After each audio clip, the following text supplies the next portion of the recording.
ختم ہو جاتا ہے. اب 13 سے واپس فلائٹیں شروع ہو جاتی ہیں ہمارے ہاں.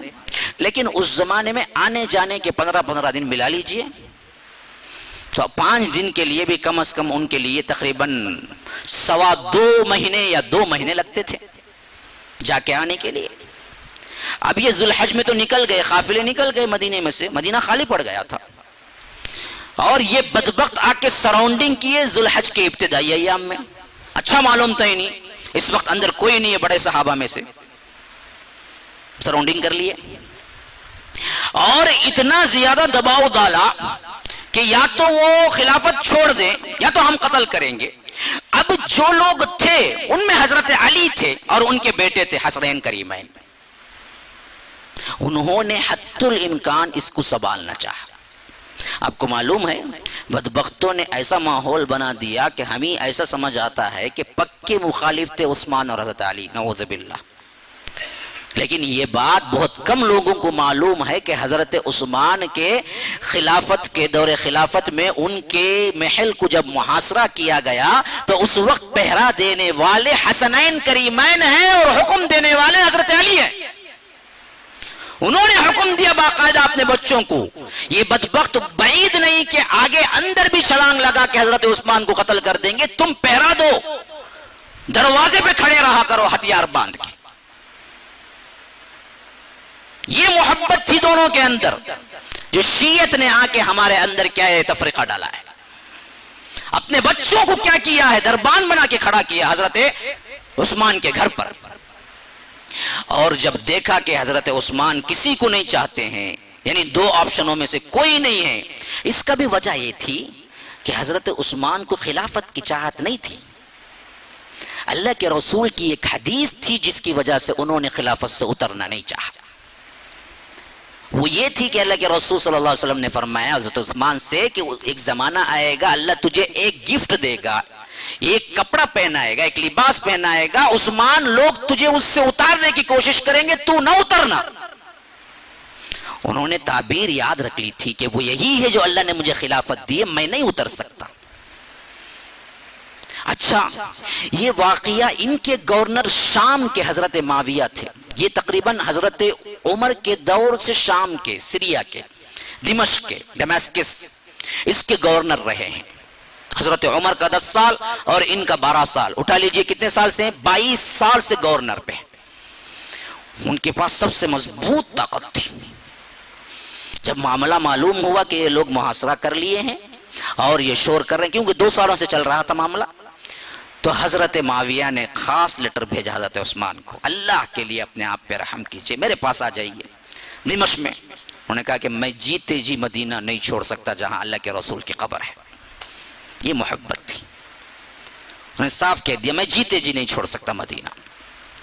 انہوں نے کہا خیر کوئی مسئلہ نہیں، میں ایک فوج بھیج دیتا ہوں آپ کی حفاظت کے لیے، کم از کم اس کو قبول کیجئے. انہوں نے کہا کہ میرے جیتے جی میرے لیے مسلمانوں کا ایک قطرہ خون بھی نہیں بہے گا، میرا بہا تو بہا، میرے لیے مسلمان نہیں لڑیں گے. صاف آرڈر کر دیا ایک بندے کو بھی نہیں بھیجنا تم. اب حضرت معاویہ پسپا ہو کے ہاتھ باندھ دیے گئے، گویا کہ وہ مچل رہے تھے عثمان کو کیا ہے محفوظ مقام پہ رکھنے کے لیے، لیکن عثمان کا آرڈر یہ تھا کہ میری حفاظت کے لیے کوئی ایک بندہ بھی نہ بھیجو. اسی اسنا میں یہ ذوالحج میں آ کے سراؤنڈ کریے. تقریباً 1 سے لے کر 18 ذی الحجہ وفات ہوئی ہے. 18 ذی الحجہ وفات ہوئی ہے، شہادت ہوئی ہے. 18 دن سراؤنڈنگ میں ان کو پانی تک اندر جانے نہیں دیا گیا محل کے اندر. جب بے وفات شہادت ہوئی پیاسے گزرے ہیں روزے کی حالت میں، تو 3 دن کربلا میں پانی بند ہونے کے واقعے سے زیادہ 18 دن عثمان کے لیے پانی بند ہونا زیادہ نہیں. کتنے سنیوں کو معلوم ہے بتاؤ تو صحیح. تو پھر مان لو شیعت کا غلبہ ہے ہمارے اوپر. وہ کھیل کھیل رہے ہیں اب تک بھی، ورنہ تو کربلا سے بھی بڑا واقعہ پیش آ چکا تھا عثمان کی شہادت میں. تاریخ سے ثابت ہے، کوئی چیز ایسی نہیں ہے جس میں کیا ہے معتبر یا اگر اعتبار سے گھٹی ہوئی یا اگر سطحی کوئی روایت پیش کر رہا ہوں، سب کے سب ایتھنٹک مستند تاریخوں سے حوالے ہیں یہ پورے. میں نے 3 کا ذکر پہلے کر دیا، ابن خلدون، ابن اسیر اور ابن طبری، تاریخ طبری. ان تینوں کے اندر مستند ترین روایتیں اس بات کی غماز ہیں جو میں بیان کر رہا ہوں آپ کو. اچھا، اس کے بعد ہوا کیا؟ ایک رات انہوں نے فیصلہ کر ہی لیا، آج کچھ بھی ہو، حسنین کریمین بھی دربار پہ موجود کیوں نہ ہو اور یہ بھی وہ پہرا دے رہے ہوں، ہم کسی نہ کسی طرح قتل کرنا ہی ہے. اور قتل کرنے والا پیچھے سے دیوار پھلانگ کے آیا، جبکہ دروازے پہ حسنین کریمین ہتھیار لے کے کھڑے ہوئے تھے، ان کو پتہ بھی نہیں چلا. انہی 1500 کے شریر لوگوں میں سے کوئی 1 یا 2 وہاں سے نکلے، اندر آئے اور روم میں داخل ہوئے، جبکہ حضرت عثمان قرآن پڑھ رہے تھے. وہ مصحف جہاں پہ حضرت عثمان کے قتل کا خون گرا آج بھی استنبول کی میوزیم میں محفوظ ہے. جس مصحف پہ وہ پڑھ رہے تھے قرآن، اور روزے کی حالت میں تھے، افطار کرنے کے لیے بھی کچھ نہیں تھا، جبکہ افطار کا وقت ہو چلا تھا. ایسی حالت میں انہوں نے جب وار کیا تو سب سے پہلا وار ان کی بیوی نائلہ نے روکنا چاہا، جن سے یہ 4 انگلیاں کٹ گئی پوری کی پوری. پھر اس کے بعد وہ مار یہاں پر کیا گیا ہے، حضرت عثمان کے شہید ہونے کا سبب بنا، اور خون کا چھیٹا وہاں اڑا جہاں پر کیا ہے، اللہ تبارک و تعالی نے صبغۃ اللہ ومن احسن من اللہ صبغہ، اللہ کے رنگ میں رنگ جاؤ، یہ آیت ہے سورہ بقرہ کی. وہ پڑھ رہے تھے تو برابر وہیں پر جا کے ٹچ ہوا خون بھی، اور حضرت عثمان اس مظلومانہ حیثیت سے شہید ہو گئے. آپ کو معلوم ہے شہادت کے 3 دن تک بھی دفن کرنا نصیب نہیں ہوا حضرت عثمان کو. بڑی ہمت کر کے حسنین کریمین اور کچھ نوجوانوں نے رات کو چھپے چھپے اکیلے میں جنت البقیع جو آج ہے اس سے بہت دور پرے ایک مخصوص جگہ میں دفن کر دیا تھا. بعد میں عمومی خلافت کے بعد وہ جگہ بھی آج کے قبرستان جنت البقیع میں شامل کر دی گئی. جب وسیع ہوا قبرستان تو وہ جگہ بھی اندر آ گئی. نماز جنازہ صرف 18-20 لوگوں نے پڑھی تھی. کس کی؟ دوہرے داماد جن سے فرشتے بھی حیا کرتے تھے، خلیفۃ المومنین، پوری دنیا کے حاکم. کیا یہ کربلا کے سانحے سے بڑا سانحہ نہیں ہے؟ کتنے لوگ ہیں جو 18 ذی الحج کو مناتے ہیں یوم شہادت؟ کتنے لوگ ہیں جو 3 دن روتے ہیں ان کے لیے، یا 1 گھنٹہ روتے ہیں؟ یا کتنے لوگ ہیں جو ان کو مارنے والے کو لعنت اللہ علیہ کہتے ہیں، نام بھی پتہ نہیں ہے کس نے مارا ہے. لیکن جس کے دور میں صرف یزید تھا اس کو ہر دن تم لعنت اللہ کہتے رہتے ہو، حالانکہ حقیقت میں شامل تو نہیں تھا وہ فوج میں. بعد میں آئے گی کہ کیا رکھنا ہے عقیدہ انشاءاللہ. مجھے وقت اجازت دے دو بھائی، دیکھیں وقت اجازت دے تو میرے پاس وقت بہت کم ہے. اب میں کیسے پھر تیزی سے لے جانا ہے ویسے ہی لے جانا ہے پھر تاریخ کو. تو خیر میں اختتام تک پہنچانے کی کوشش کروں گا. تو اب دیکھیے اس کے بعد کے جو واقعات ہوئے یہ بھی پری پلانڈ ہوئے، وہی منافقین اور یہودیوں کی سازشیں. لیکن درمیان میں سین میں جو آئے وہ کون تھے؟ وہ صحابہ تھے. اور جو دشمنی پال رہے تھے ان کو اچھا موقع مل گیا صحابہ کو بدنام کرنے کا، اور یوں بدنام کیا بدبختوں نے. آج سنیت کے دائرے میں رہتے ہوئے بھی بہت سو کی زبانوں سے نکل جاتا ہے کہ معاویہ نے غلط کیا، فلاں کیا، نعوذ باللہ ثم نعوذ باللہ.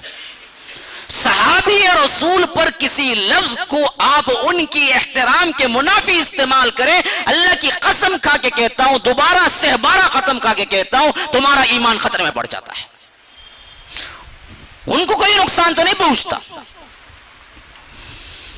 لیکن آج اہل سنت اور اچھے اچھے علماء نے بھی شیعت سے متاثر ہو کے کبھی کبھار کیا کیا ہے، حضرت معاویہ کے اوپر غیر ضروری اعتراضات کیے ہیں اور حضرت معاویہ کا نام احترام کے منافی حیثیت سے لیا ہے. جبکہ اس میں دوست نہ حضرت علی کا ہے، نہ معاویہ کا ہے، نہ عائشہ کا ہے رضی اللہ عنہ. اس میں تو گیم کھیلا گیا اور سامنے سین میں لوگ آ گئے، بیچارے معصوم تھے، پتہ نہیں تھا. یہ اتنے پرخلوص تھے کہ اپنے ہی جیسا دوسروں کے بھی سمجھ رہے تھے، لیکن سامنے والا اتنا چالاک تھا کہ یہ اس کی چالاکی کو سمجھ ہی نہیں سکے. گیم کھیلنے والا یہ گروہ ہے. تو حضرت عثمان کا جیسے ہی قتل ہوا اور جیسے ہی ذرا سا ٹھنڈا ماحول پڑا تو اسی وقت حضرت حسن نے بھانپ لیا یہ بدبخت گروہ ہے جو حضرت علی کو بھی نہیں چھوڑے گا. اس وجہ سے ہمیں معلوم ہوتا ہے کہ اسی وقت چھوٹے ہوتے ہوئے بھی اپنے باپ کو انہوں نے مشورہ دیا کہ ابا جان میری بات مان لیجئے، اب فوراً مدینے سے نکل جائیں تاکہ ان بدبختوں کو آپ ہاتھ نہ لگے اور یہ آپ کو زبردستی خلیفہ بنا کے چھوڑیں گے. لیکن اس وقت حضرت علی نے اپنے بیٹے کی بات نہیں مانی. شاید زیادہ سمجھتے ہوں گے یا معصومیت زیادہ تھی کہ ان لوگوں کی چال بازیوں کو سمجھ نہ سکے. تو جو گروہ نے عثمان کو باقاعدہ دیوار پھاند کے قتل کیا تھا، اسی گروہ نے پھر 2-3 دن کے اندر اندر علی کو ڈھونڈ نکالا اور مجبور کر دیا کہ آپ کو خلافت لینی ہی لینی ہے.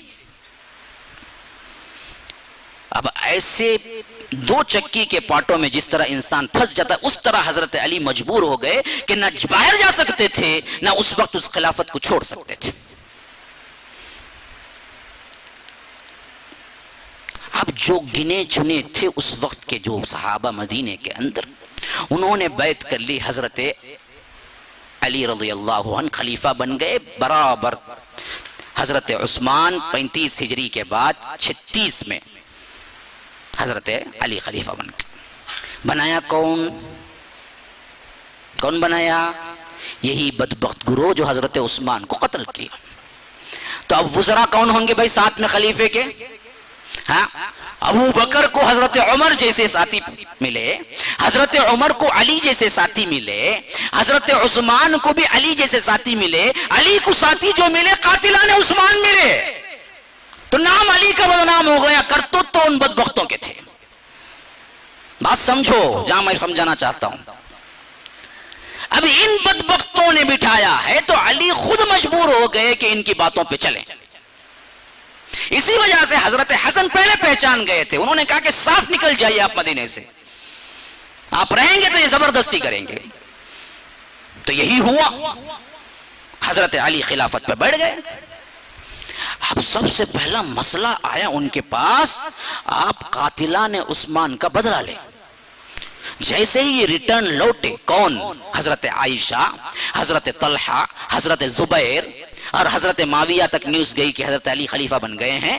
تو یہ پورے بڑے صحابہ نے حضرت علی سے مطالبہ کیا کہ آپ پہلے فیصلہ ان کا کریں جو حضرت عثمان کو قتل کیا، ان کو نکالیں اور قصاص لیں. کیسے لیں گے جی؟ وہی لوگ بنائے حضرت علی کو. یہ بات علی سمجھتے تھے، ادھر حضرت معاویہ دور تھے، سمجھنے کے لیے تیار نہیں تھے. حضرت علی نے کہا اللہ کے لیے کچھ وقت مجھے دو، میں ضرور قاتلان عثمان کو نکال کھڑا کروں گا، لیکن اب نہیں ہو سکتا میرے ہاتھ سے. تو حضرت معاویہ ہوں، حضرت عائشہ ہوں، حضرت طلحہ ہوں، حضرت زبیر ہوں، سب نے مل کے کہا کہ ہم وقت نہیں دے سکتے، آپ پہلے نکالیں یعنی تو ہم جنگ کریں گے. اب ادھر کی حالت یہ سمجھنے سے قاصر تھے، ادھر کی حالت وہ سمجھنے سے قاصر تھے. سامنے موضوع کیا آ رہا تھا؟ حضرت عائشہ اور حضرت علی لڑ گئے جنگ جمل. لڑایا کون؟ پیچھے کس کی چنگاری تھی؟ دونوں معصوم تھے، دونوں مخلص تھے، دونوں دین کا بول بالا چاہتے تھے. یہ بدبخت تھے جو اندر گھسے ہوئے تھے جو ان کو لڑایا. آخر کار ہوا کیا کہ ادھر سے یہ لوٹے مکے سے مدینہ آ رہے تھے، نیوز پہنچی حضرت عائشہ کو کہ قاتلان عثمان حضرت علی کے ساتھ ہیں اور یہ قصاص بھی لینا نہیں چاہتے. تو حضرت عائشہ کو اتنا غصہ آیا کہ کہا کہ میں بصرہ سے بھی جا کے اور فوج اکٹھی کروں گی. اور انہوں نے کیا کیا؟ اپنے گھوڑے اون کو پلٹا، بصرہ کی طرف کر دیا. اور یہ جا رہے تھے، راستے میں طلحہ زبیر ملے جو اس وقت کے سب سے بڑے صحابہ تھے، عشرہ مبشرہ کے. انہوں نے اما عائشہ سے پوچھا مسئلہ کیا ہے؟ کہا کہ قاتلان عثمان حضرت حسین کو گھر میں گھس کے قتل کیے ہیں اور یہی حضرت علی کے ساتھ، حضرت علی مانتے نہیں ہیں قتال کے لیے، ان کے قصاص کے لیے. تو انہوں نے بھی تہیہ کر لیا کہ ہم آپ کا ساتھ دیں گے اور یہ بھی مل گئے. تو ایک طرف زبیر، طلحہ اور ساتھ اماں عائشہ ایک گروپ، ادھر حضرت علی تنہا. اور جب معلوم ہوا کہ یہ بصرے میں جا کر وہاں بھی اور لوگوں کو جمع کر کے بڑی ایک زبردست فوج اکٹھی ہو گئی ہے، تو حضرت علی نے سوچا اب چارہ کار نہیں، یا تو خود ملوں جا کے سمجھاؤں یا نہیں تو جنگ کروں. تو انہوں نے بھی اپنا قافلہ لے کے راستے میں سے نکل گئے. دونوں کا جب ملن ہوا تقریباً 20,000 سے اوپر کا لشکر تھا. افسوس اس وقت ہوتا ہے جس میں ہمیں کیا ہے، اللہ کے رسول کی پوری جنگوں کے جو مقتول شہید ہوئے ہیں ان سب کو ملا کے 1,500 تک کی نوبت نہیں پہنچتی. ایک جنگ کی جبل میں 13,000 صحابہ قتل ہوتے ہیں. کون سا صحابی ایسے ہوگا جو اپنے ہی کو مارنے کے لیے تیار ہو جائے؟ یہ صاف نظر نہیں آتا کہ یہ اپنوں کی نہیں غیروں کی سازش میں پھنس گئے تھے. بدر میں کتنے مارے گئے؟ 14 صحابی ہیں جو شہید ہوئے. بدر، احد، خندق، پھر آگے جاؤ خیبر، پھر آگے جاؤ فتح مکہ، پھر آگے جاؤ غزوہ طائف، پھر آگے جاؤ غزوہ تبوک، پھر آگے جاؤ غزوہ حنین. ان تمام جنگوں کو ملا کے دیکھ لیجئے، تمام شہداء آگے اور پیچھے کے ملا کے 1,500 سے زیادہ نہیں بنتے. ایک جنگ جمل میں 13,000 شہید ہوئے ہیں. اما عائشہ، طلحہ، زبیر ایک گروپ، حضرت علی اور یہ قاتلان عثمان جو ساتھ تھے وہ ایک گروپ. حضرت علی اچھی طرح جانتے تھے یہ بدبخت ہیں جو میرے ساتھ ہیں، لیکن ایسے کنڈیشن میں تھے کہ ان کو الگ نہیں کر سکتے تھے. بعض حالات جب تک اوپر سے گزرتے نہیں سمجھ میں نہیں آئیں گے، ایسے ہی حالات میں تھے حضرت علی بھی. انسان کبھی کبھار ایسے پھنستا ہے کہ باوجود دشمن کو جاننے کے بھی دشمنی نہیں کر سکتا. وہی حالت تھی. حضرت علی اچھی طرح جانتے تھے یہ بدبخت ہیں، لیکن جب کبھی بھی یہ فیصلہ لینے کے لیے اپنے لشکر میں آواز لگاتے کہ قاتلان عثمان کون کون ہے، اٹھ کھڑو، میں ان کو سزا دلواؤں، پورا لشکر اٹھ کھڑا ہوتا کہتا کہ ہم سب قاتلان عثمان ہیں، مارو ہم سب کو دیکھتے ہیں. تو کہاں سے قصاص کا بدلہ لیں گے؟ ادھر طرف اگر تھوڑی سی مہلت مل جاتی حضرت علی کو، اگر ان کی خلافت مضبوط ہو جاتی تو ضرور لے لیتے. لیکن معاویہ اتنی دور تھے رضی اللہ عنہ، شام میں اس کیفیت کو سمجھ نہیں سکتے تھے. اور دوسری بات یہ تھی کہ حضرت عثمان کا ان کا خاندانی رشتہ تھا، یہ بھی بنو عبد الشمس کے تھے، وہی بنو عبد الشمس کے تھے. ان کو زیادہ جوش تھا اپنی قرابت داری کی حیثیت سے کہ میں کیسے برداشت کر سکتا ہوں. اس وجہ سے انہوں نے کہا کہ میں خلیفہ نہیں مانوں گا جب تک کہ آپ قاتلان عثمان سے بدلہ نہیں لیتے. ادھر اما عائشہ، طلحہ، زبیر تھے. غرض ایک موقع ایسے بھی آیا کہ سب جمع ہو گئے. اب پھر دیکھیے یہ غیروں کی سازش میں آ گئے، اپنوں کا کوئی دوست نہیں، سب صالح تھے، نیک تھے، اچھے تھے، کسی صحابی پر کوئی نکیر نہیں. ہوا یہ تھا کہ ایک رات ایسا ہوا کہ آمنے سامنے لشکر ہو گیا. گروپ میں طلحہ، زبیر، اما عائشہ، ادھر طرف حضرت علی. حضرت علی نے حضرت ابن عباس جو ان کے ساتھ تھے ان کو کہلا بھیجا کہ جاؤ صلح کرو، بات تو کرو، خامخواہ ہم جھگڑ رہے ہیں، مجھے مہلت دے دو بس. تو بیٹھ کے بات چیت ہونے لگی، یہاں تک کہ طلحہ، زبیر بھی آ گئے، حضرت علی بھی بیٹھ گئے. سب تبادلہ خیال کرنے لگے ہمارے ساتھ ہوا کیا. بہت جلد پہچان گئے لوگ ہمیں رکھ کے گیم کھیلا گیا ہے. تو اسی وجہ سے حضرت علی نے کہا کہ مجھے تھوڑی سی مہلت دے دو، میں قاتلان عثمان کو ایک ایک کو چن لوں گا اور آپ کے حوالے کروں گا، اور برابر کا اتنا ہی دکھ مجھے بھی ہے جتنا دکھ آپ کو ہے قتل عثمان کا. میں کوئی بے غیرت نہیں ہوں، مجھے بھی دکھ ہے، لیکن آج میں کیا ہے مہلت ہونی چاہیے. تو حضرت طلحہ، حضرت زبیر، اما عائشہ مان گئی اور کہہ دیا کہ چلو آپ کو مہلت ہے، آپ پہلا کام یہ کریں. تو معاملہ ٹل گیا. لیکن جو اصل قاتلان عثمان کا گروہ تھا وہ بھی ان کے اندر ہی تھا، انہی کو سپورٹ کر رہا تھا، حضرت علی کے ساتھ تھا. اس نے دیکھا کہ اگر حضرت حضرت طلحہ، زبیر، اما عائشہ اور حضرت علی مل جائیں ان کی موت یقینی تھی. کیونکہ کرے سو اتنا رات پلان بنایا. حضرت علی کو پتہ بھی نہیں تھا، رات کو وہ اپنے خیمے میں جا کے سوئے، دن بھر بات کر کے صلح ہو گئی، اور یہ لوگ اپنے خیمے میں جا کے سوئے، لیکن یہ بدبخت لوگ رات حضرت عائشہ اور حضرت طلحہ زبیر کے خیموں پہ حملہ کر دیا اور نعرہ لگا دیا، علی نے حکم دے دیا، جنگ بھڑک اٹھی۔ ابھی ادھر یہ سمجھ رہے تھے کہ حضرت علی نے وعدہ خلافی کر دی، اور حضرت علی یہ سمجھ رہے تھے طلحہ زبیر نے وعدہ خلافی کر دی۔ معاملہ کیا ہو رہا تھا؟ جنگ۔ اب اس جنگ میں جو لوگ شہید ہوئے ہیں، حتیٰ کہ اسی وجہ سے اس کا نام جنگ جمل پڑ گیا کہ اس وقت حضرت عائشہ ایک اونٹ پہ سوار تھی، جمل کہتے ہیں اونٹ کو۔ حضرت عائشہ کی حرمت و تقدیس کے لیے اس اونٹ کے قریب تقریباً 100 کی لاشیں گر گئی۔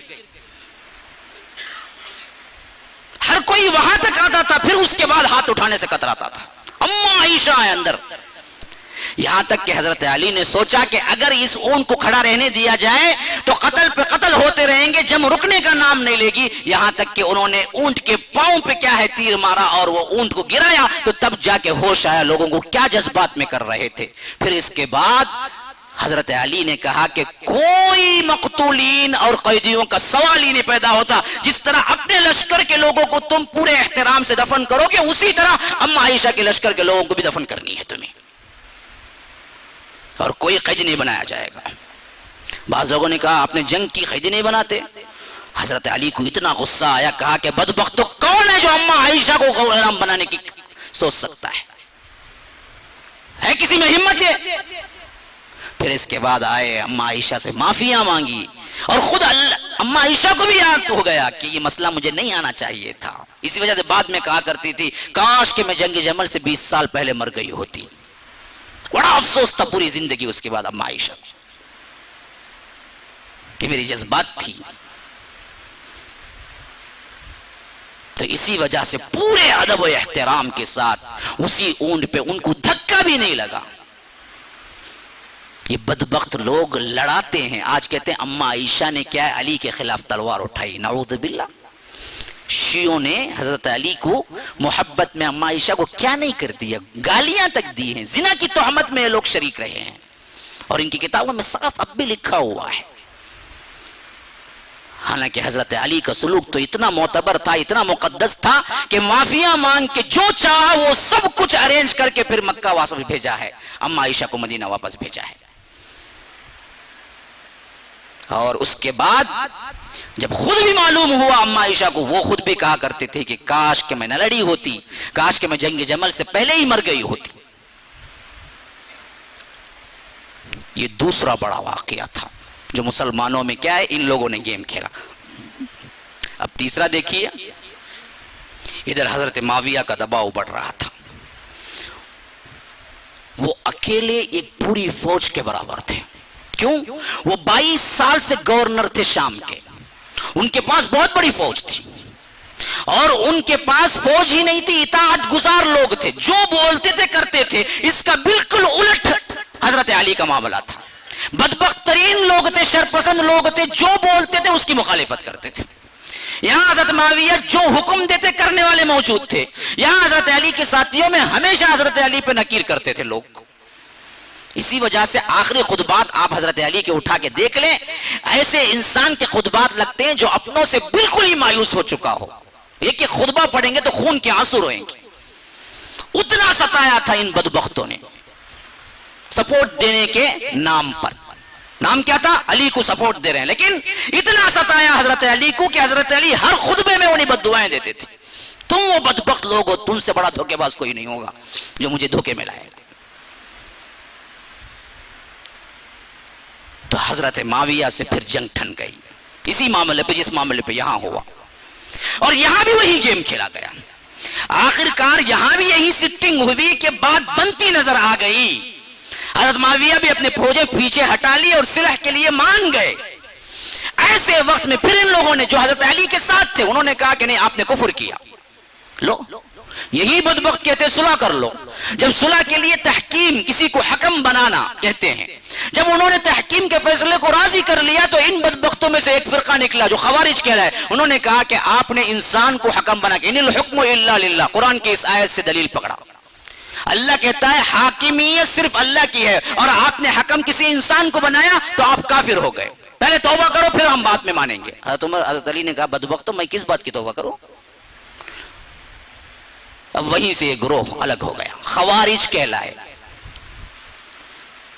اب انہی کے فرقے میں انہی کا جو مجمع تھا اس میں اور کمزوری ہو گئی، اور ادھر عین وقت پہ جب لڑائی ہوئی، ایسے وقت پہ جب کہ فتح قریب تھی حضرت علی کی، سب حضرت علی کے جتنے لوگ تھے وہ لوگ ایک ہی پاؤں پہ کھڑ گئے کہ نہیں آپ کو نہیں لڑنا ہے، ابھی ختم کرو جنگ۔ جنگ بھی گئی، حضرت معاویہ کیا ہیں ایک جیتنے کی پوزیشن پہ آ گئے۔ اب یہ ایک ایسا پرخطر ماحول تھا پوری اسلامی مملکت میں اس وقت، جس کا ہر ایک ڈسٹرکٹ دوسرے کے بارے میں سوچتا تھا کہ اللہ ہم بچ گئے، اللہ ہم بچ گئے، حالانکہ سب پریشان تھے۔ ان حالات میں یہی خوارج کے گروپ سے جو خوارج نکلے نا، جنہوں نے صحابہ کو تک کافر کہا، کعبۃ اللہ کے اندر بیٹھ کے فیصلہ ہوا کہ جن جن سے پرابلم ہو رہا ہے ان سب کو ہم قتل کر دیں گے، تو اس حیثیت سے ان کے پاس 3 شخصیتوں کے نام آئے، ایک حضرت علی، ایک حضرت امیر معاویہ، ایک عمرو بن عاص۔ ان بدبختوں نے کہا کہ یہ 3 رہیں گے تو امت میں فتنے رہیں گے، تینوں کو اڑا دیں، نعوذ باللہ ثم نعوذ باللہ۔ اور یہ فیصلہ کر کے ایک شخص شام گیا حضرت امیر معاویہ کو، اور ایک شخص مصر گیا حضرت عمرو بن عاص کے لیے، ایک شخص کوفہ گیا حضرت علی کے لیے، اور تینوں نے باتیں کر لی، ایک ہی دن یہ کام ختم کر دینا ہے۔ فجر کی نماز کو جب یہ نکلیں گے سب تینوں بھی ایک ہی دن پہ حملہ کرنا ہے، بات کر کے نکل گئے آگے۔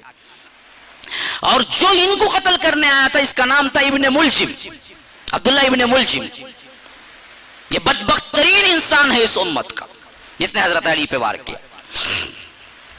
اور تھا نمازی، روزے دار، تہجد گزار۔ ہاں، اسی وجہ سے عقیدہ صحیح بناؤ، عبادتیں کام نہیں دیتی۔ یہ بدبخت کا عقیدہ یہ تھا کہ حضرت علی کافر ہے، حالانکہ عبادت گزار تھا، تہجد گزار تھا۔ نام بھی دیکھیے، عبداللہ نام تھا اس کا۔ یہ آیا کوفے میں اور ٹھکانے دیکھنے لگا کون سا موقع صحیح ہوگا، کب کرنا ہے، کس طرح کرنا ہے، حتیٰ کہ وہ فجر آ گئی جس میں طے کیا گیا تھا، اور حضرت علی نماز کے لیے نکلے، اور جب جیسے ہی کوفے کے مسجد میں پہنچے یہ اندر سے چھپا ہوا تھا جو وار کیا، اور یہ وار اتنا ہی گہرا لگا جس طرح حضرت عمر پہ لگا تھا، لیکن پھر بھی حضرت علی زندہ رہے۔ اس وقت بھی جو وصیت انہوں نے کی تھی یہ آنکھیں کھولنے کے لیے کافی ہیں، کہ کہا کہ لوگوں، خاص کر اپنے بیٹوں کو خطاب کر کے کہا کہ اگر میرا قاتل میں بچ جاؤں تو میں خود فیصلہ کر لوں گا، اگر میں اسی زخم کے خاطر شہید ہو جاؤں تو یاد رکھو میرے قتل کے بدلے صرف ایک قتل کرنا، میرا نام لے کے لوگوں کو قتل نہ کرنا۔ اپنے دشمنوں کے لیے کتنا سوچ رہے ہیں دیکھیے، اور کیسے کنڈیشن میں سوچ رہے ہیں دیکھیے۔ وہ سمجھ گئے تھے خلیفۃ المسلمین اور میری محبت کے خاطر یہ بدبخت لوگ جو حضرت عثمان کو قتل کر کے میرے ساتھ رہے اب میرا نام لے کے خون بہائیں گے مسلمانوں کا، تو وہ صاف کہہ دیے وصیت میں اگر میں اس زخم سے مر جاؤں، شہید بھی ہو جاؤں، صرف ابن ملجم کو قتل کرنا ہے، تمہیں کسی اور کو نہیں، صرف اس نے مارا ہے۔ یہ ہوا تھا 40 ہجری میں، برابر اللہ کے رسول کی وفات کے 30 سال بعد، 40 ہجری میں، اور وہ بات بالکل سیٹ ہو کے پوری ہو گئی جو اللہ کے رسول نے فرمایا میرے بعد 30 سال خلافت چلے گی۔ 30 سال برابر ہو گیا، 36 میں حضرت علی بیٹھے اور 40 میں 4 سال ان کی خلافت رہی۔ اب یہ جیسے ہی شہادت پائی، ابن ملجم کو تو قتل کر دیا گیا، لیکن یہ گھاؤ تھا بڑا گہرا۔ اب مسلمانوں کے اندر جو افراتفری مچی، بڑے صحابہ میں سے کوئی نہیں بچا۔ کیوں؟ جنگ جمل میں ایک بہت بڑی، یوں سمجھ لیجئے کہ ہماری بد نصیبی تھی کہ اماں عائشہ تو پوری عزت و احترام سے چلی گئی، لیکن طلحہ زبیر جنگ جمل میں شہید ہو گئے، وہ سرمایہ تھے امت کے، وہ بھی شہید ہو گئے اسی میں۔ اب حضرت علی تھے، وہ بھی شہادت پائی. تقریباً یوں سمجھیے کہ عشرۃ المبشرہ میں سے کوئی نہیں باقی رہا. اب یوں حالات تھے اس وقت. اگر پوری دنیا پہ نظر ڈالی جائے، اسلامی دنیا پر، ایک بارعب شخصیت، ایک بہترین منتظم شخصیت، بلکہ یوں کہنا چاہیے ایک سیاست دان اگر کوئی نظر آتا ہے تو ہمیں ایک ہی نظر آتا ہے، وہ حضرت معاویہ تھے. اسی وجہ سے ہم دیکھتے ہیں کہ جیسے ہی حضرت علی شہادت ہوئی تو سب لوگوں نے مل کے حضرت حسن کو خلیفہ بنا دیا جو ان کے گروپ کے تھے. حضرت حسن نے جیسے ہی خلیفہ بنا، سب سے پہلا کام یہی بھیجا کہ جنگ بندی روک دو، ہم صلح کرنے کے لیے تیار ہیں. حضرت معاویہ یہ سنے تو پہلے یہ آج کے زبان میں کہہ لیجئے بلینک چیک، انہوں نے ایک بالکل ہی سفید کاغذ کچھ بھی نہ لکھ کے بھیجا. کہا کہ حسن تم جو چاہتے ہو وہ شرائط تم فل کر لو، میں دستخط کرنے کے لیے تیار ہوں. اب اس سے زیادہ مسلمانوں کا خون نہیں بہنا چاہیے. دونوں صلح پسند تھے. اس کو بھی ان لوگوں نے کیا بنا دیا، حضرت حسن نے دنیا لے کے کیا ہے اپنی خلافت چھوڑ دی. بات سنیوں بھی لکھ گئے ہیں، نعوذ باللہ. حضرت حسن کو دنیا کی کیا پرواہ تھی، وہ تو نانا تھے، نانا ان کے نانا، دنیا جہاں جن کے قدموں پہ آئی تھی. وہ کیوں ضرورت تھی کہ خلافت بیچ دی انہوں نے دنیا کی خاطر؟ ارے نہیں، صحیح بخاری کی اس روایت کے خاطر جس میں اللہ کے رسول صلی اللہ علیہ وسلم نے فرمایا تھا حضرت حسن کو چھوٹے پن میں دیکھ کر کہ یہ میرا بیٹا سید ہے جو دو مسلمانوں کے بڑے گروہوں کے درمیان صلح کر دے گا. تو وہی موقع جب آیا حضرت حسن کو انہوں نے کہا کہ امیر معاویہ سے کہ سب ختم کرو، اگر خلافت میرا حق تھا تو میں نے آپ کو پورا دے دیا، اگر میرا حق ہی نہیں تھا یہ آپ کا ہی تھا تو آپ لے لیجیے، معاملہ ختم. تو متفقہ طور پر ہے 40 ہجری جو عام الجماعہ کے نام سے یاد کیا جاتا ہے، پوری جماعت متحد ہو گئی مسلمانوں کی. پھر وہ شان و شوکت آ گئی، حضرت امیر معاویہ بن گئے خلافت والے، خلیفۃ المسلمین. اور بلینک چیک گویا کہ حضرت حسنین کریمین کو دے دیا کہ جو چاہے تم مانگو اور جو چاہے تم کہو، ہم ماننے کے لیے تیار ہیں. اتنا بہترین کیا تھا، اندرونی تعلق تھا، رشتہ داری نبھائی تھی. اور حضرت حسن نے بھی اس وقت کے بڑے بڑے مطالبات رکھے. حضرت امیر معاویہ نے ایس سائن کرتے گئے اور پورا کا پورا مجمع پھر جم گیا، سلطنت اسٹرانگ ہو گئی. پھر پورے 20 سال وہ ہے جس میں کوئی شر پسند بھی اپنا دم نہ ہلا سکا. 40 سے لے کر 60 ہجری تک 20 سال، 22 سال گورنر رہے، 20 سال پورے مسلمانوں کے خلیفہ رہے حضرت امیر معاویہ. اور ایسی حکومت کی کہ ان کی دریا دلی، ان کا رعب، ان کا دبدبہ، ان کا حلم، ان کی بردباری اپنی مثال آپ ہے پوری دنیا کے اندر. اور ایسا احسان نبھایا اور ایسا معاملہ حضرت حسنین کریمین سے کیا کہ کوئی موقع باقی نہ رہا کہ ان کو کچھ بھی کرنے کا. حتیٰ کہ 50 ہجری میں حضرت حسن بھی ایک روایت کے مطابق زہر دینے کی وجہ سے انتقال ہوا، شہادت پائی. یہ بھی انہی کا کرتوت تھا. یہ بھی بعض لوگوں نے حضرت معاویہ کے نام پہ ڈال دیا ہے. کیا ضرورت تھی، اگر ویسے ہی زہر دینا تھا تو 40 ہجری میں دے دیتے، 10 سال تک انتظار کر کے کیوں دیتے. شیعوں نے یہ بھی ان کے سر ڈالا ہے. شیعوں نے ہی کیا، اس وجہ سے کیا کہ وہ سمجھتے تھے حضرت حسن کے صلح کرنے ہی سے مسلمان آج اچھی زندگی گزار رہے ہیں، ان کو کیوں گزارنا ہے، نہیں گزارنا ہے. حسن اگر صلح نہ کرتے وہ لڑائی جھگڑا اب بھی چلتا ہی رہتا، یہ خوش ہوتے. انہوں نے صلح کی تو مسلمان جم گئے، مضبوط ہو گئے، ان کو نہیں چھوڑنا. اور واقعتاً نہ چھوڑا، بدبختوں نے کھانے میں زہر ملایا اور انہی کی بیوی کے ہاتھوں سے دیا. کیونکہ ایران سے آئی ہوئی شہزادیاں تھی جن سے نکاح کیا تھا حضرت حسن نے ایک سے، جو تھی مجوسی. وہ بھی کیسے لنک بتا رہا ہوں دیکھیے. ابو لولو فیروز مجوسی ایرانی جو حضرت عمر کو قتل کیا. عثمان یہاں بھی وہی یہودیت ایرانیت. اور حضرت علی یہ بھی خوارج، وہی مسئلہ. اور پھر آگے چل کے حضرت حسن بھی شہید، وہی ایرانی شہزادی جو آئی تھی نکاح میں ان کے تھی، انہیں نے زہر دیا۔ اب اس کے بعد کا دیکھیے حضرت حسین بچے تھے، جیسے یہ ہوا حضرت حسین کے پاس دھڑاڑ فوج کے فوج جماعت کی جماعت بن کے آگے زور ڈالنے لگے کہ تم وعدہ خلافی کرو، تم بیعت توڑو، حضرت معاویہ سے ہم جنگ کریں گے۔ حضرت حسین نے کہا ہرگز نہیں، یہ نہیں ہو سکتا میرے ہاتھ سے، یہ نہیں ہو سکتا۔ تانے دیے، حضرت حسن کو مسلمانوں کو ذلیل کرنے والا کہہ کے خطاب سے پکارنے لگے، آپ کے بھائی نے ہمیں ذلیل کر دیا۔ تبھی بھی حضرت حسین نے نہیں بدلا اپنا خیال، برابر حضرت معاویہ خلافت کرتے رہے، اور اس وقت بھی حضرت حسین وغیرہ مہینے میں سال میں ایک بار دمشق جایا کرتے تھے، معاویہ سے ملا کرتے تھے، پورے اچھے تعلقات تھے، کوئی مسئلہ نہیں تھا پھر امت پہ۔ حتیٰ کہ 50/6 ہجری جب آئی، جب حضرت معاویہ بھی بڑھاپے کی وجہ سے کمزور ہو گئے تھے، ان کی عمر بھی تقریباً 82 سال تھی جب وہ وفات پائے، بہت بوڑھے ہو چکے تھے، تو سوچ لیا تھا کہ کیا ہے، امت کا جو کچھ بھی حال خلیفہ نہ ہونے کی وجہ سے دیکھا تھا وہ بھی سامنے تھا، اس وجہ سے بڑے ہی درد مندانہ سوچنے لگے تھے کہ میرے بعد کون ہو۔ تو 50/6 ہجری میں انہوں نے اپنے ہی وزراء میں سے سب سے ذہین تر 2 ذہین تر افراد وہ ہیں جو کہا جاتا ہے کہ پورے عرب میں نہیں تھے، ایک ہے عمرو بن عاص، ایک ہے مغیرہ بن شعبہ۔ عمرو بن عاص کے بارے میں تو حضرت عمر کا یہ قول ہے کہ کبھی کبھی وہ عمرو بن عاص کو دیکھتے اور کبھی کسی بدو عرب کو دیکھتے اور کہتے کہ اے اللہ ان دونوں کا بنانے والا تو ہی ہے، یعنی اتنا فرق، یہ اتنا بڑا ذہین اور یہ معمولی انسان، اللہ نے ایسا بنایا۔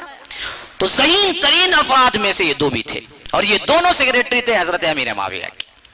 انہی میں سے ایک کو حضرت مغیرہ بن شعبہ کو بلا کے انہوں نے کیا کیا، اپنی رازداری کے ساتھ بتایا کہ میں بھی پریشان ہوں، میرے بعد ہوگا کیا ہوگا، پھر وہی لڑائی جھگڑے، ہمیں کچھ نہ کچھ کرنا ہے۔ تو اس وقت سب سے پہلے ذہن میں یہ بات آئی کہ کوئی بھی کام کریں گے مسائل پیدا ہو سکتے ہیں، ایک مسئلہ ایسا ہے جس سے مسائل گھٹ سکتے ہیں، وہ یہ کہ آپ اپنے ہی بیٹے یزید کو بنا دیں۔ حضرت معاویہ کو اتنا اعتبار نہیں تھا کہ لوگ بھی مان لیں گے، اسی وجہ سے انہوں نے پوچھا کہ کیا لوگ بھی مان لیں گے؟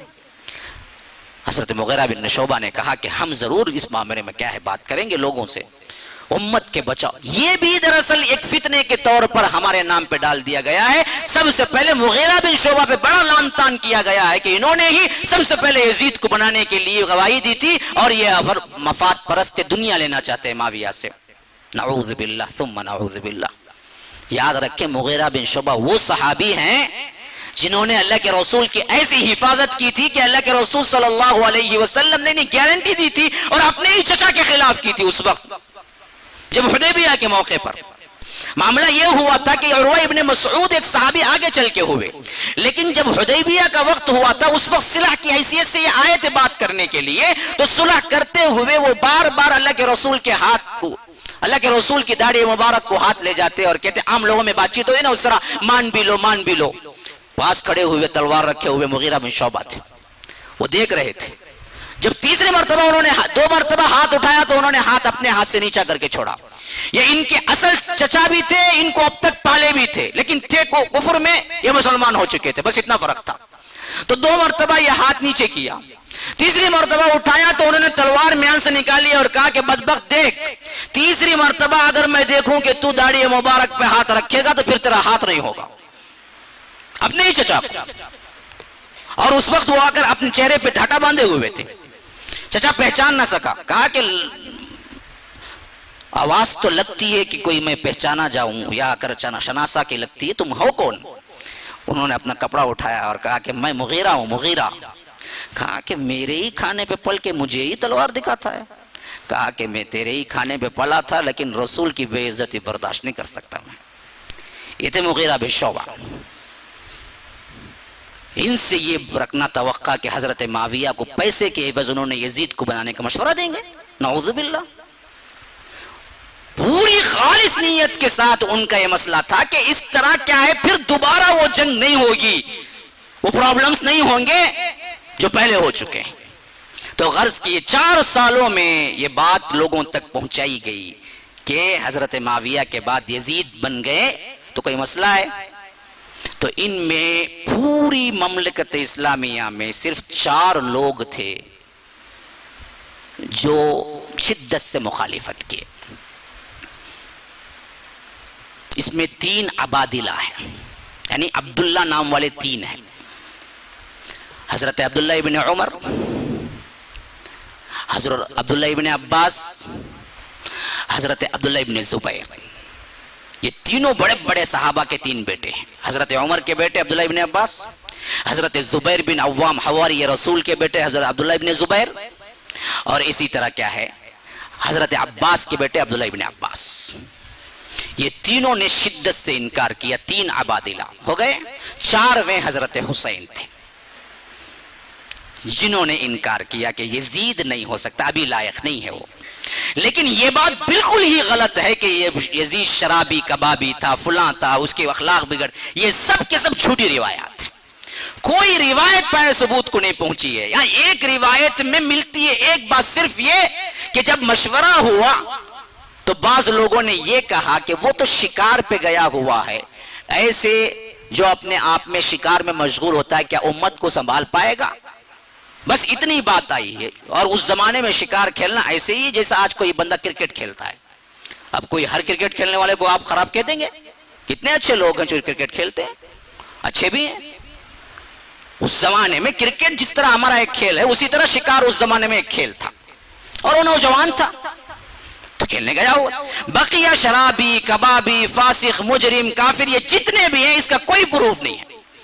ہاں یہ اور بات ہے کہ بعضوں نے چڑھا کے رحمت اللہ علیہ فلاں رضی اللہ عنہ تک پہنچا دیا، بعضوں نے گرا کے کافر بنا دیا. دونوں باتیں نہیں ہیں. جیسے تم بعد میں آنے والے خلفاء کا مروان ہو، عبد الملک بن مروان ہو، اسی طرح دوسرے ہوں، ان کو کہتے ہوئے رحمت اللہ علیہ نہیں کہتے ہو، جبکہ بعد کے وہی امیہ کے خلفاء ہیں. اسی طرح امیہ کے ایک خلیفہ مزید بھی تھے. بس اب کوئی گروہ اس پہ مصر ہو جانا کہ تم رحمت اللہ علیہ کرتے نہیں تو تمہیں برابر نہیں تمہارا عقیدہ، یہ بھی بالکل کیا ہے، حد سے تجاوز ہے. اور کوئی یہ کہہ دینا کہ جو میں یزید بولے تو فاسق بولو جی، مجرم فاسق بولو جی، گنہگار بولو جی، نہیں تو تمہیں بیکار جی، یہ بھی بولنا غلط ہے. اچھا مسلمان تھا، نماز روزے کا پابند تھا، کوئی فسق و فجور نہیں تھا. ہاں لاؤبالی نوجوان تھا جس کو خود ان لوگوں نے کہہ دیا تھا جن سے شکایت ہوئی تھی. امیر معاویہ نے جب یہ کہا کہ شکار پہ گیا یہ کہاں سے، انہوں نے کہا کہ نصیحت کرو بلا کے، اور نصیحت کی گئی اور سدھر بھی گیا.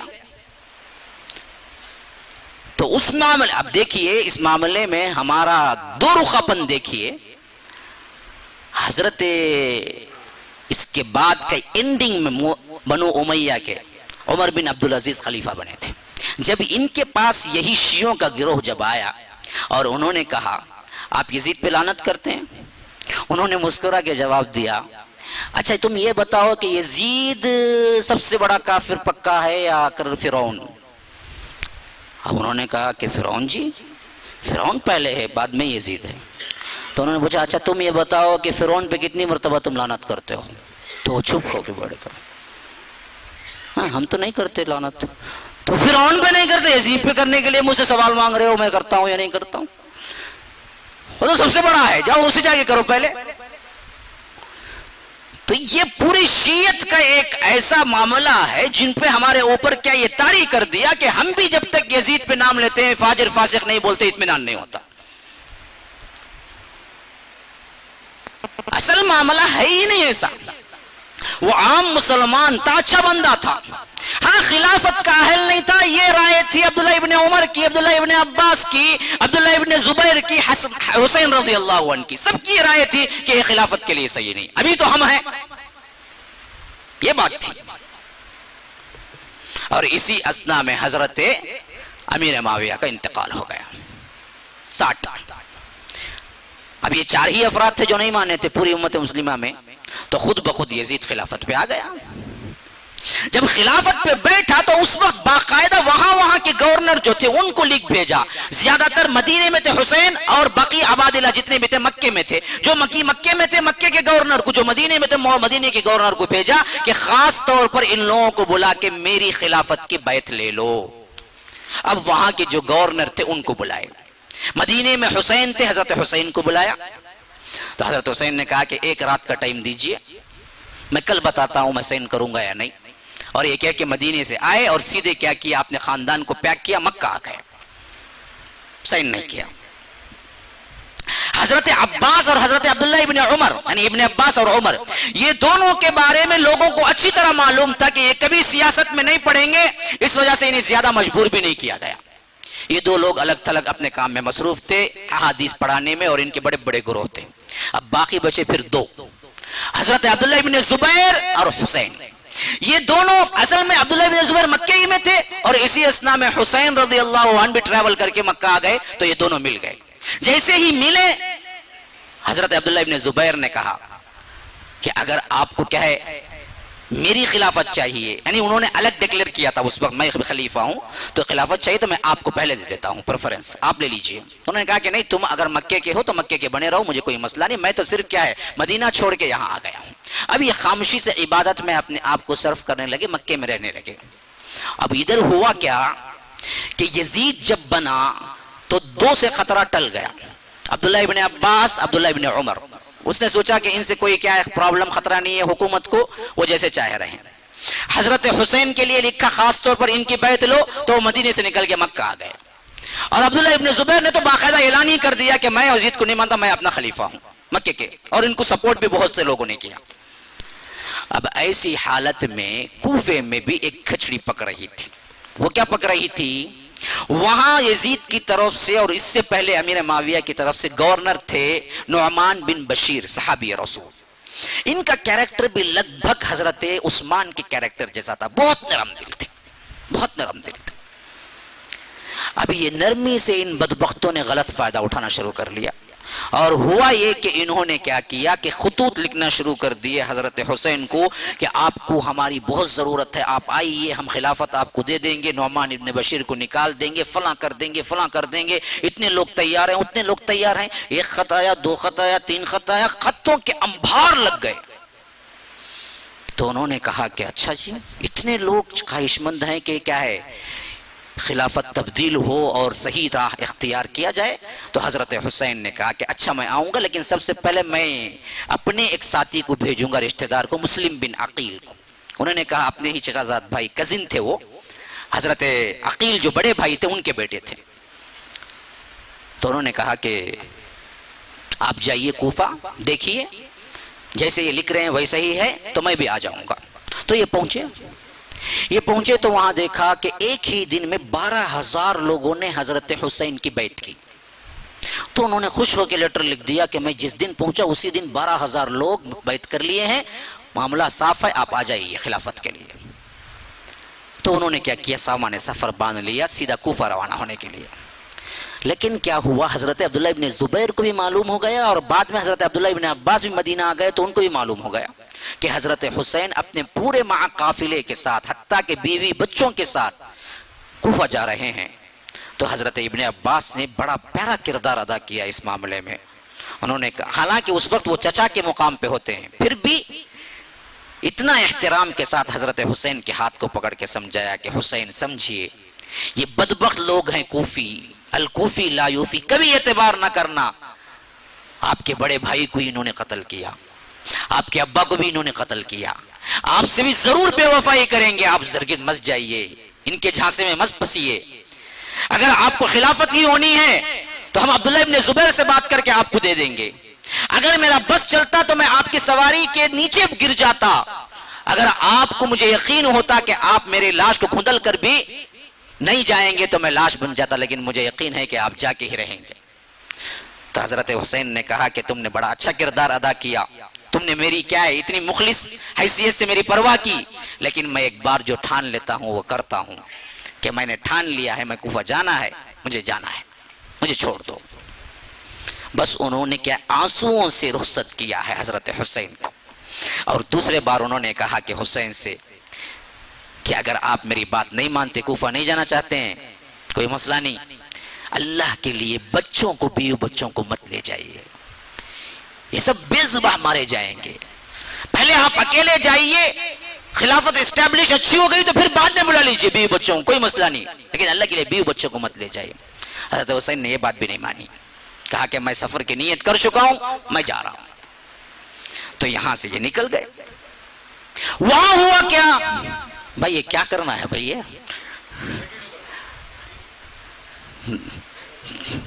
کیا آپ ذمہ دار ہیں؟ کیا کروں، اگلے طور پر کروں؟ نہیں، دور سے بھی آنے والے ہیں نا، کیسا؟ اچھا خیر، ایک 10 منٹ کی اجازت دیجئے، کیسے بھی میں ختم کرنے کی کوشش کرتا ہوں۔ وہاں ہوا کیا؟ نعمان بن بشیر جو صحابی رسول گورنر تھے، ان کے اسسٹنٹ جو تھے وہ دیکھ رہے تھے ان کی نرمی سے کوفی غلط فائدہ اٹھا رہے ہیں، اور حضرت حسین اور حضرت مسلم بن عقیل کو بھی بلا لیے ہیں۔ تو انہوں نے جا کے شکایت کی، دیکھیے آپ یزید کے گورنر ہیں اور یزید کی حکومت کے خلاف سازشیں ہو رہی ہیں، آپ کچھ نہیں کرتے۔ حضرت نعمان بن بشیر بڑا پیارا جواب دیا، دیکھو جو کچھ ظاہر معاملہ سامنے آئے گا میں ضرور کروں گا، یہ اندر کیا ہو رہا ہے میں چیک کرنے کی کوشش نہیں کروں گا، اللہ کے لیے چھوڑ دو، کیونکہ معاملہ حضرت حسین کی طرف کا ہے، میں ان کے خلاف کیا چارج کروں، چھوڑ دیجئے۔ جب ان کے وزراء نے دیکھا کہ نعمان بن بشیر بہت ہی کیا نرم ہیں اور اس معاملے میں یہ چھوڑ کے دے رہے ہیں، تو انہوں نے کیا کر دیا، یزید کو ڈائریکٹ خط لکھ دیا کہ یہاں معاملہ کمزور ہو رہا ہے تمہاری حکومت کا، اور نعمان بن بشیر بہت کمزور ہیں اس معاملے میں۔ تو یزید نے کیا کیا، اپنے مشاورتی کمیٹی میں بات رکھی کہ یہ کوفے والوں کو سنبھالے گا کون، بار بار کچھ نہ کچھ کرتے رہتے ہیں۔ تو اس وقت ان کے وزراء میں سے ایک نے نام دیا کہ آپ ابن زیاد کو بھیج دیجئے وہاں پر۔ یہ کون تھا؟ یہ عبید اللہ ابن زیاد تھا، زیاد بن ابو سفیان کا بیٹا۔ یہ ایک طرح سے حضرت معاویہ کے بھائی لگتا تھا، میں بھائی کا بیٹا لگتا تھا۔ اب اس کی لمبی ہسٹری ہے، میں نہیں جانا چاہتا تاریخ میں، لیکن تھا بڑا ہی، جو آگے چل کے حجاج نے ظلم کی حیثیت سے نام کمایا، اس سے پہلے نام ظلم کی حیثیت سے ابن زیاد کا تھا، اتنا بڑا ظالم تھا۔ اب ویسے بھی وہ یزید ذرا ناراض تھا عبید اللہ ابن زیاد سے۔ ایسے وقت میں وہ بدبخت نے یہ سوچا کہ اگر اس وقت میں اس کو سپورٹ کر دوں اور اچھی طرح کارکردگی کر کے دکھاؤں تو بعید نہیں کہ مجھے کیا ہے یزید بھی پسند کر لے۔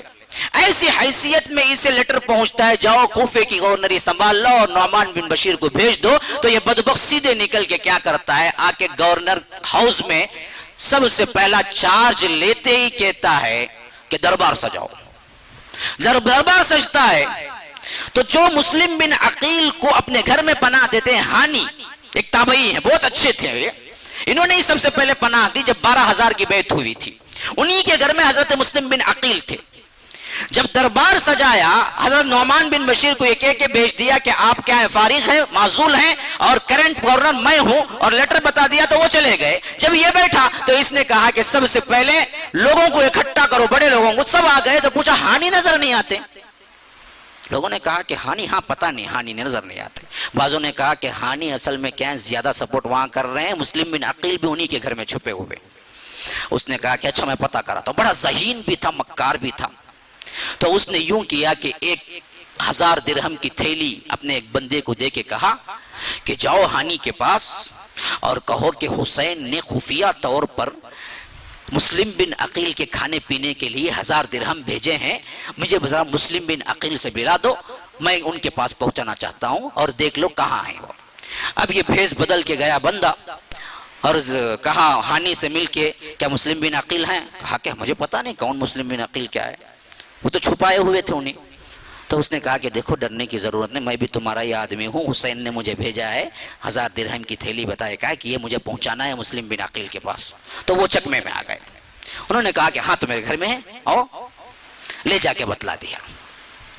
اب اس نے وہ تھیلی پیش تو کر دی اور وہاں سے سلام علیک سلیک کر کے نکلا، سیدھے پیچھے راستے سے گورنر کے پاس پہنچا۔ عبید اللہ ابن زیاد سے کہا کہ میں اپنے آنکھوں سے دیکھ کے آؤں، انہی کے گھر میں مسلم بن عقیل بیٹھے ہوئے ہیں۔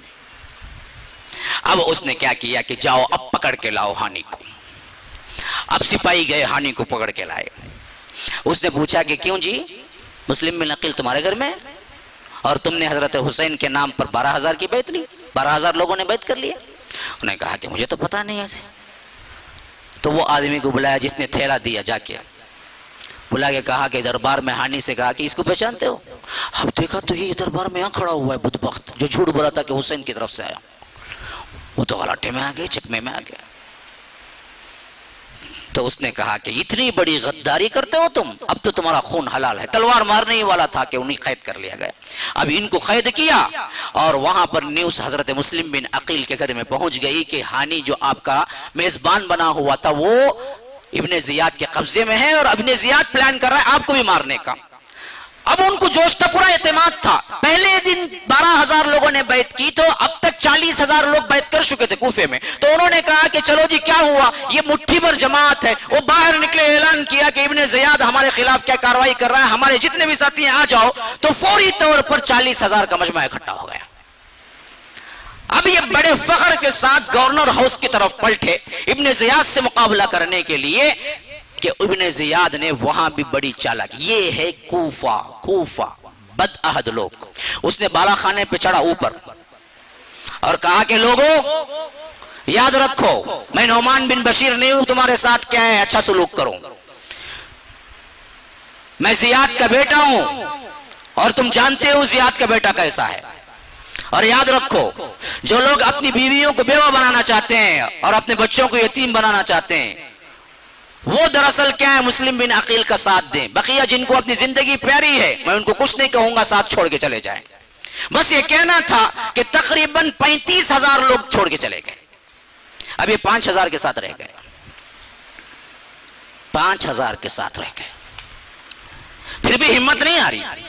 مسلم بن عقیل نے وہ 5,000 کو لے کے جب گلی پہ پہنچے وہاں سے دوسرا اعلان یہ کیا کہ دیکھو پھر ایک موقع دے رہا ہوں، اگر اس موقع سے فائدہ نہیں اٹھایا تو پھر کسی کیا میں گردن اگر ماروں تو میں حق بجانب ہوں گا. تم کوئی کیا نہیں کرنا، میرے پاس آہوزاری نہیں کرنا اور اپنے ساتھی کا حشر دیکھ لو. یہ کہہ کے کیا کیا کہ ہانی سے کہا، ہانی کو اپنے سپاہیوں سے کہا ہانی کو لے جاؤ اوپر کی ماڑی سے نیچے گراؤ تاکہ دیکھ لیں کہ سپورٹ کرنے والے کا انجام کیا ہوتا ہے.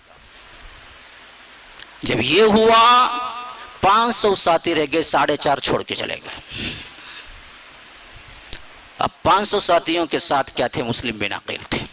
تبھی بھی ہمت نہیں آ رہی، تبھی بھی گورنر ہاؤس تک پہنچے.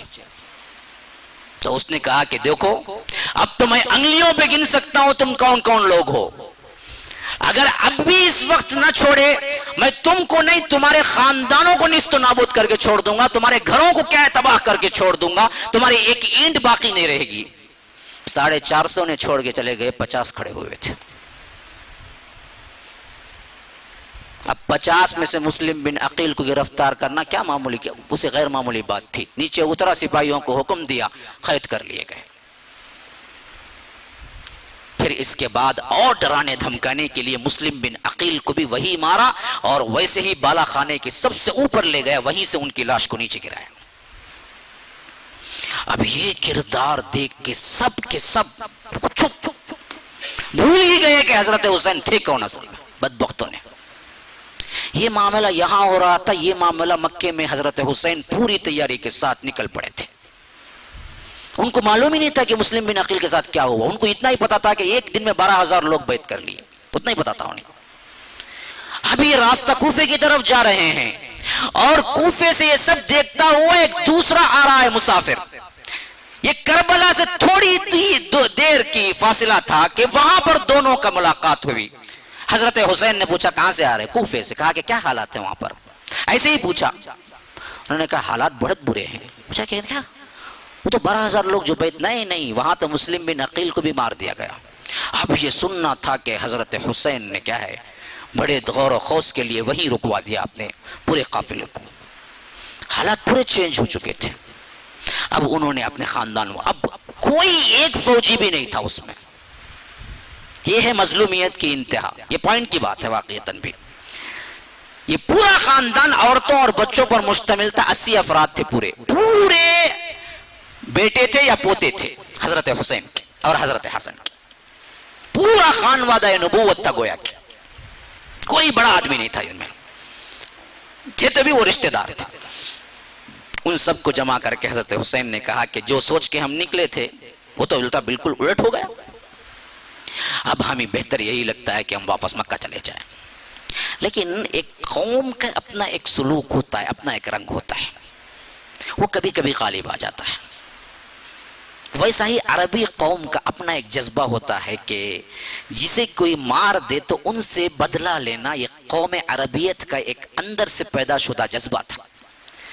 تو مسلم بن عقیل کے گھر والوں نے اٹھ کے کہا کہ حسین، ہمارا مسلم بن عقیل مارا گیا اور ہم ٹھنڈے پیٹوں واپس چلے جائیں؟ یہ کیسے ہو سکتا ہے؟ آپ ہونا تو جائیں واپس، ہم نہیں جائیں گے، ہم بدلہ لے کے رہیں گے جا کے کوفہ. اب ان کے ہاتھوں گویا کہ حضرت حسین ایموشنل بلیک میلنگ، جذبے میں گویا کہ ہار گئے.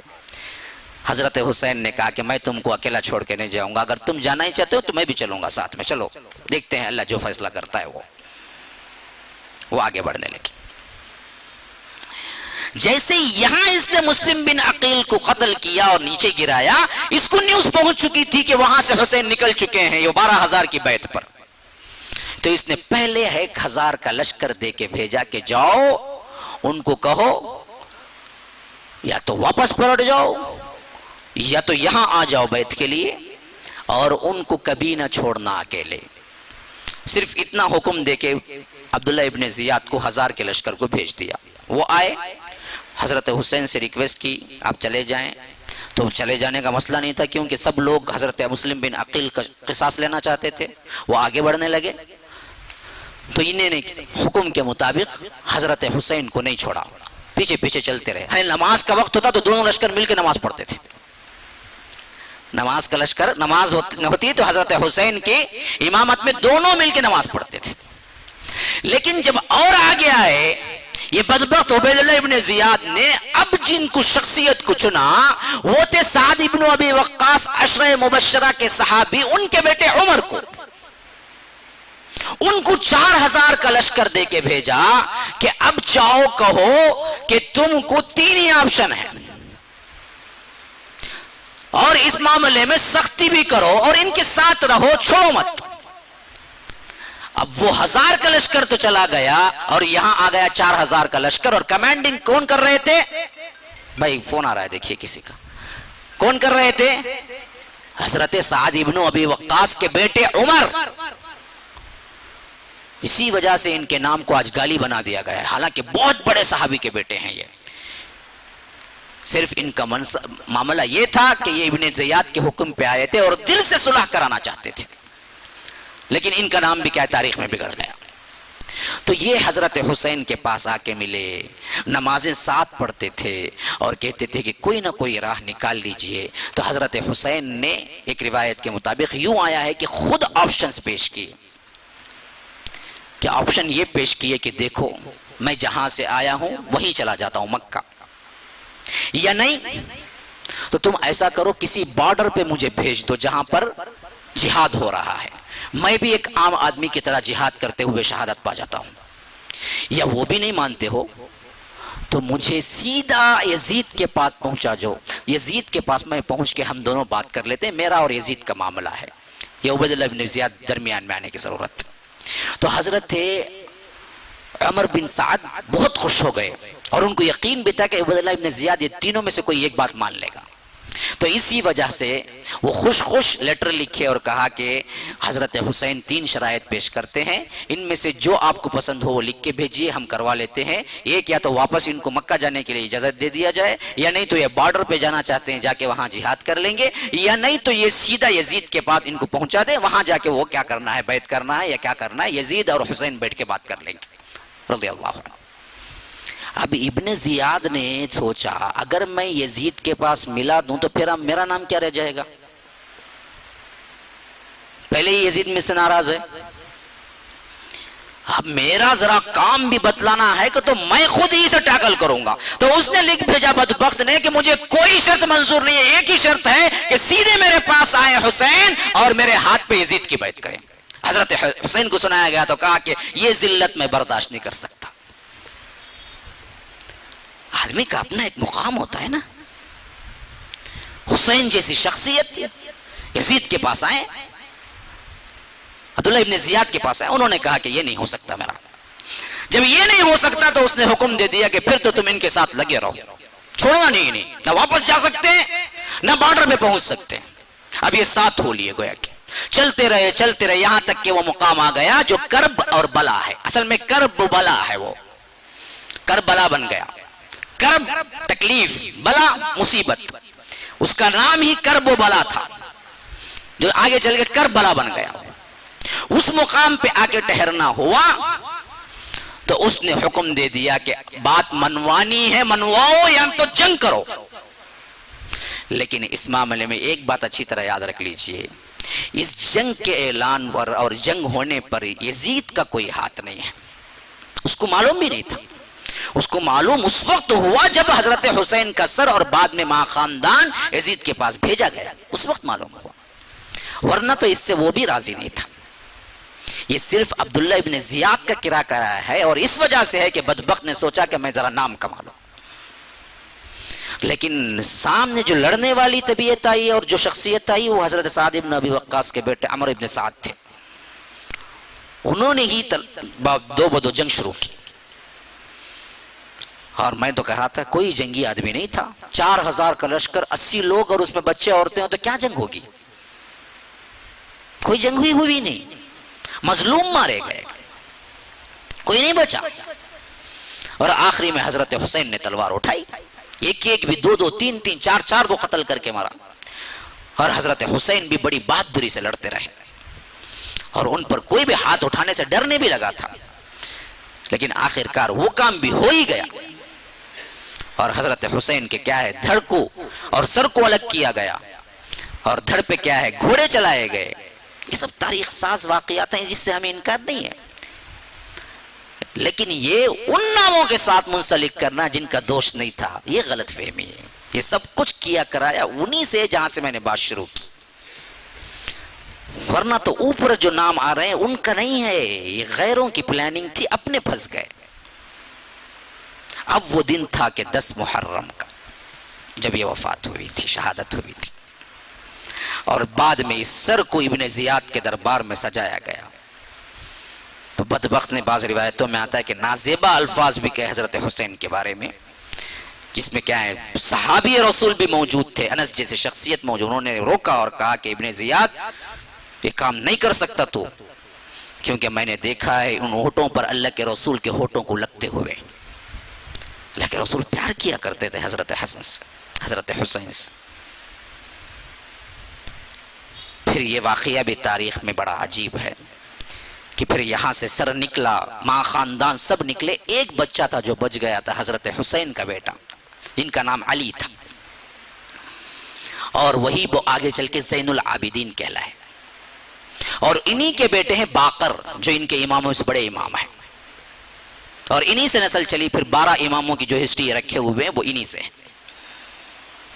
اور یہ ہو رہا تھا کوفے میں، اور یزید تھا شام میں، دمشق میں، وہاں دارالخلافہ تھا اس کا، اور یہ ساتھ میں چلے قافلے والے، چند عورتیں بچ گئی تھی، ایک چھوٹا بچہ تھا جو علی نام کا زین العابدین بنے آگے چل کر، اور بقیہ حضرت حسین کا سر بھی تھا، بعد میں بڑے عزت سے اس نے دفنایا، اور وہاں کے جو بھی لوگ اترے محل میں ان سب سے پوچھا کہ آپ کی کیا کیا ضروریات ہیں، وہ سب دیا، اور پورا سامان تیار کر کے انہیں پوچھا کہ آپ اگر رہنا چاہتے ہیں میرے محل میں تو میں محل دیتا ہوں آپ کو، اگر آپ مدینے میں یا مکے میں رہنا چاہیں تو میں بھیجتا ہوں۔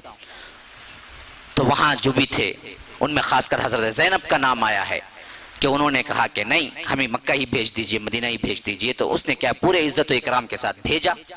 پھر اس کے بعد بھی ہمیشہ ان کے لیے سالانہ اخراجات بھی بھیجا کرتا تھا جب تک تھا، اور کہا بھی کرتا تھا اللہ ابن زیاد کو غارت کرے، اس نے میرے سے مشورہ کیے بغیر یہ کام کر ڈالا۔ یزید سپورٹ نہیں کیا تھا، لیکن ایک بات ایسی ہے جو دل میں کھٹکتی ہے، باوجود اس کے ماتحت رہنے کے یزید نے اس پر کاروائی نہیں کی تھی۔ یہ ایک بات ہے جو دل میں کھٹکتی ہے، لیکن اس کا اتنا بڑا جرم نہیں کہ ہم اسے کافر ثابت کرنے میں لگ جائیں اور کہ لعنت اللہ علیہ بنا دیں۔ اس میں زیادہ وہ نہیں ہے، گیم کھیلنے والے کوئی دوسرے ہیں جنہوں نے گیم کھیلا ہے، نام اوپر کے جو ہیں وہ بالکل دوسرے ہیں۔ تو پھر اس کے بعد کیا ہے، اللہ نے جیسا کرنا ویسا بھرنا، یہ دنیا ہے جہاں لین دین ہوتا ہی ہے۔ ثواب تو آخرت کا. تو اتنا سب کچھ کر کے یزید بھی کوئی لمبی عمر پا نہ سکا، نہ لمبی خلافت کی. 3 سال بس، اس کے بعد 60 پر 4 میں مر گیا. پوری خلافت تھی اس کی 4 ہی سال تھی. 60 پر 1 میں کربلا ہوا، 2 میں رہا، 3 رہا، 4 میں مر گیا. اور کل مدت جو پائی 30 پر 7 سال بھی نہیں ہے اس کی. حضرت عمر کے دور خلافت میں پیدا ہوا.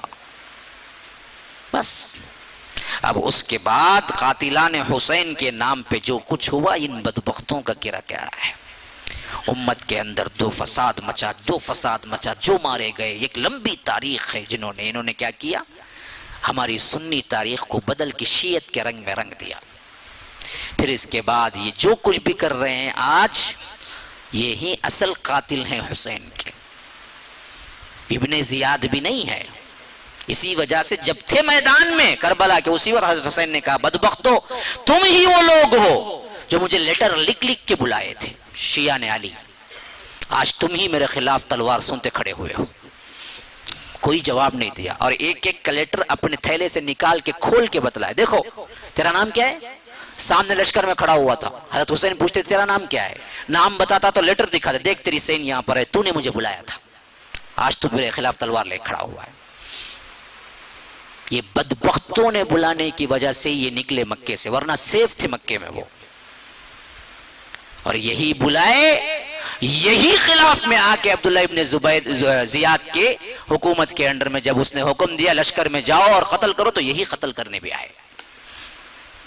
یہ ہے وہ مختصر ترین تاریخ جو میں بیان کر، مختصر بہت لمبی ہے، مجھے وقت اجازت نہیں دیتا، اس وجہ سے میں نے کیا ہے بہت کم عرصے میں ایک آپ کو خاکہ دیا. اس میں ایک بات پوائنٹ کی ہے جو خلاصہ سمجھ لیجئے. سب سے پہلی بات یہ ہے، ان میں کردار میں جو صحابہ آتے ہیں، اللہ کے لیے ان پر کوئی بدنیتی کا الزام نہ لگائیں یا اپنے دل میں کوئی خلاف بات نہ رکھیں، ورنہ آپ کے ایمان کو خطرہ ہے.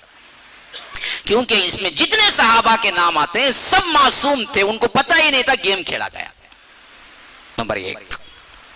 نمبر 2، ہمارا اصلی دشمن شیعہ سنی کے مسئلے سے زیادہ منافقین اور یہود ہیں، جن کی ایک بگڑی ہوئی شکل ہی یہ شیعہ ہے. نمبر 3، لعنت وغیرہ میں چکر میں پڑھ کے اپنے ایمان کو غارت نہ کیجئے. اس سے بڑے بڑے کافر و ظالم گزر گئے، آپ کتنی مرتبہ لعنت کرتے ہیں. تو جو کرتا ہے وہ بھرتا ہے، جو کیا وہ بھرے گا. یزید کی قبر میں آپ نہیں جائیں گے، آپ کی قبر میں یزید نہیں آئے.